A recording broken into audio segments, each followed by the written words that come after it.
bien, moi en tout cas ça va. Alors aujourd'hui je me suis dit qu'on pourrait se retrouver dans une petite vidéo pourquoi le font-ils. Donc en fait c'est tout simplement une petite vidéo réponse à des questions que Cavalier ou même pas Cavalier pourrait se poser parfois. Donc du coup je me suis dit qu'on pourrait faire ce genre de petite vidéo comme ça. Et puis si ça vous plaît évidemment n'hésitez pas à me le dire en commentaire. Pour cette vidéo là on parlera d'un fait que les cavaliers font souvent face avec leurs chevaux. Peut-être pas en club parce que les chevaux sont plutôt bien dressés entre guillemets bien sûr, mais voilà c'est un fait plutôt courant chez les propriétaires.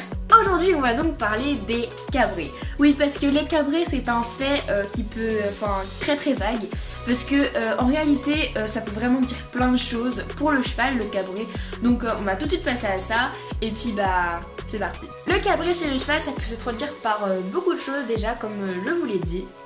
Ça peut se traduire par l'incompréhension à l'exercice. Par exemple, si vous demandez un exercice à votre cheval ou à votre poney ou même à votre Shetland et qu'il ne le comprend pas, et bien comme il ne peut pas vous parler pour vous dire qu'il ne comprend pas l'exercice, eh ben, il va tout simplement se cabrer.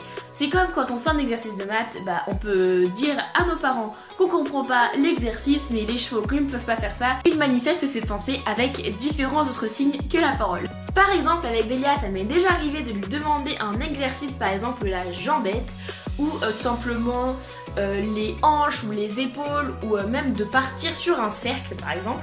Et ça lui est déjà arrivé tout simplement de se cabrer pour me dire et me faire comprendre que tout simplement elle ne comprenait pas ce que je lui demandais. Bon, Delia quand même ça fait longtemps qu'elle ne l'a pas fait parce qu'elle le faisait plus quand c'était un petit bébé, mais là on est en train d'essayer de, dès qu'elle fait ça, vu qu'elle n'a pas le droit, on est en train de mettre en place une règle. Du coup là elle commence à comprendre qu'elle doit plus le faire, mais bon, si les jeunes chevaux ça peut être vraiment très courant. J'ai juste une petite parenthèse, voilà, si vous voyez mon petit bureau en arrière-plan, voilà à quoi il ressemble. C'est vraiment, je sais, en fait c'est parce que je fais plein de créations dessus et du coup ça ne ressemble plus à un bureau, ça ressemble à un plan de travail, mais ouais, du coup je peux pas faire mes devoirs dessus, sauf si je mets ça sur le côté, voilà. Donc voilà, c'est vraiment pas pratique. Et puis sinon, j'aime bien ma chambre. Voilà. Donc j'essaie de vous faire, de vous tourner dans une bonne petite ambiance de poney. Donc là, on a je sais pas comment ça s'appelle. Voilà, c'est super intéressant. Hashtag mon poney et moi. Là-bas, on a une petite licorne à côté de mon enceinte. Voilà, des étagères. Voilà, super.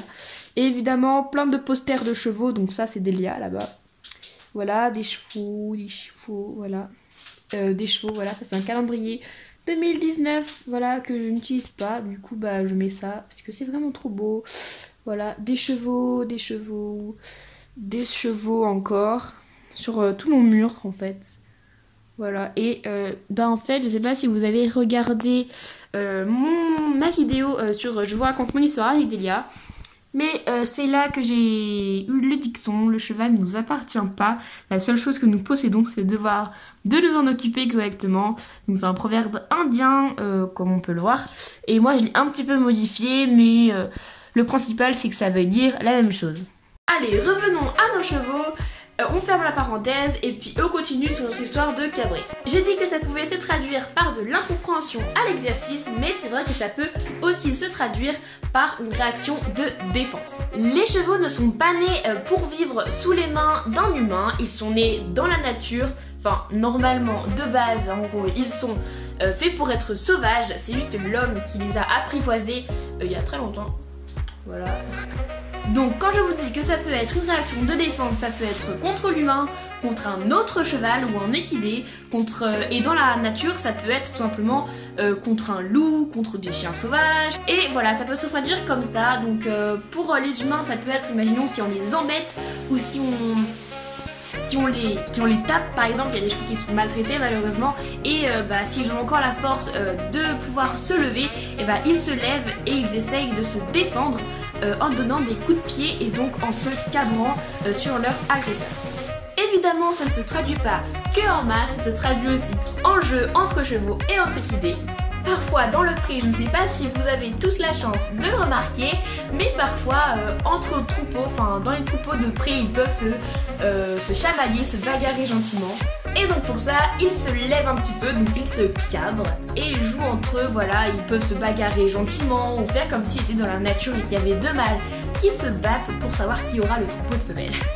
Je vous dis tout ça, mais ça peut aussi être un exercice demandé par l'homme. Et oui, parce que nous aussi, on peut apprendre à nos chevaux à se cabrer sur demande.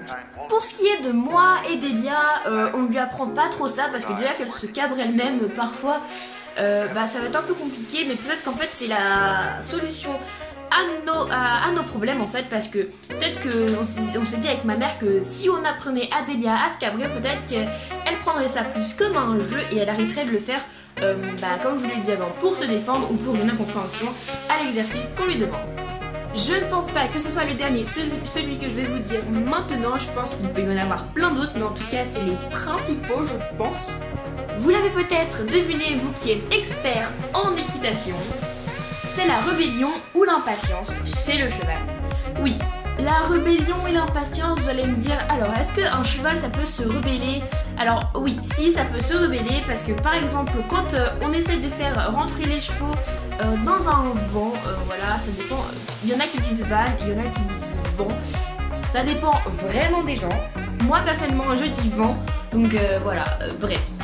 Quand je demande à Delia de rentrer dans le vent pour partir en balade ou pour partir à la mer, et souvent parfois elle peut s'énerver parce qu'elle n'a pas envie. Les chevaux, alors peut-être que je vous apprends un truc, mais les chevaux sont claustrophobes.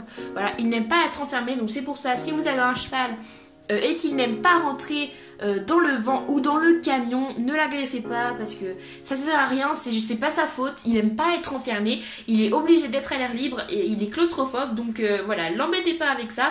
Mais bon, c'est vrai que c'est un bon exercice à travailler, donc finalement faut l'embêter un peu. Ainsi que l'impatience. Bah oui, l'impatience, je pense que ça, tout le monde sait ce que c'est. Par exemple, quand les chevaux voient leur saut arriver, ils peuvent faire un petit hennissement pour qu'on sache qu'ils sont impatients, et ils peuvent aussi lever leurs antérieurs, donc les membres de devant. Passons aux choses sérieuses. Sachant que le cabré peut s'effectuer sur le dos du cheval, en effet. Si vous avez peur de le faire, ne le faites pas, mais vous pouvez très bien le faire, c'est pas ça qui va lui casser le dos. Ce qui lui casserait le dos, c'est si si vous retombez lourdement sur la selle quand vous montez à cheval par exemple. C'est surtout ça qui pourrait lui casser le dos plutôt que qu'il se cabre alors que vous êtes dessus. On peut aussi, si vous ne le saviez pas, je sais pas si vous voyez, mais quand le cheval est à demi couché. Pour ceux qui ne sont pas cavaliers, voilà à quoi ressemble un cheval lorsqu'il est couché. On peut également lui demander de tout simplement se remettre debout alors que nous sommes sur son dos. C'est pas ça non plus qui va lui détruire son joli petit dos. Je vous rappelle quand même qu'un cheval c'est imposant et c'est vrai que c'est très puissant, mais c'est aussi une petite bête fragile et je dirais peut-être pas sans défense, mais bon quand même. Le cabré est un mouvement où le cheval se lève plus ou moins verticalement sur sa postérieure, donc sur ses pattes arrière. Comme je vous le disais précédemment, le cheval s'est cabré seul, puisque c'est une position de défense, prise au naturel. Attention, apprendre à son cheval le cabré peut être une figure très dangereuse pour l'homme. Il ne faut tout de même pas oublier que le cabré est une réponse instinctive à la peur. Ce qui, en manque de confiance entre le cheval et le cavalier, pourrait créer du stress au cheval en question. C'est clair que si vous perdez la confiance de votre cheval, ce sera tout autant plus difficile de la reprendre. Pour apprendre le cabré à un de vos chevaux, ou poney, ou Shetland, ou un cheval de club si vous en avez l'autorisation, il faudra se poser des questions élémentaires. Est-ce que ce cheval est craintif? Est-il jeune ou vieux? A-t-il de l'expérience? A-t-il une bonne maturité? Aussi, lorsque vous apprendrez cette figure à votre équidé, il faudra que vous soyez détendu, heureux et surtout que votre cheval soit calme et attentif, comme une grenouille. Ne soyez pas trop ferme. Souvenez-vous qu'un cheval ne peut pas apprendre en une journée le tour que vous voulez lui apprendre. Il a besoin de beaucoup de temps. et c'est à vous en tant que cavalier de lui en donner le plus possible.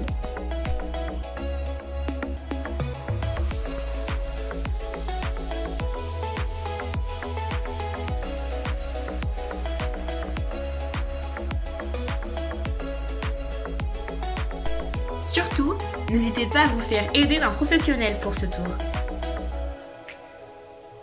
Cela pourrait vous aider, vous, dans votre carrière, également à votre cheval de progresser avec quelqu'un qui s'y connaît mieux. Aujourd'hui, le cabré, la cabriole, etc., tout plein d'autres figures, comme celle-là, sont enseignées dans les grandes écoles d'équitation. Alors, si vous voulez en faire partie un jour, il va falloir se dépêcher d'apprendre. À l'époque où les chevaux vivaient sauvages, être debout, cabré, voulait signifier une certaine puissance ou un pouvoir. Par exemple, l'étalon du troupeau pouvait se lever pour montrer son signe de pouvoir, tout simplement à une des femelles ou à un poulain pour lui dire que c'est pas lui le chef et que c'est celui qui se calme quoi. Bon voilà, cette petite vidéo Kezako, pourquoi le font-ils est terminée. Encore une fois, si ça vous a plu, n'hésitez pas à me mettre en commentaire, ça m'encouragera à en faire encore plus souvent.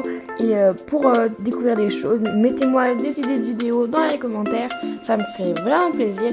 Et puis sur ce, je vous dis bye bye et on se retrouve dans une prochaine vidéo. Salut!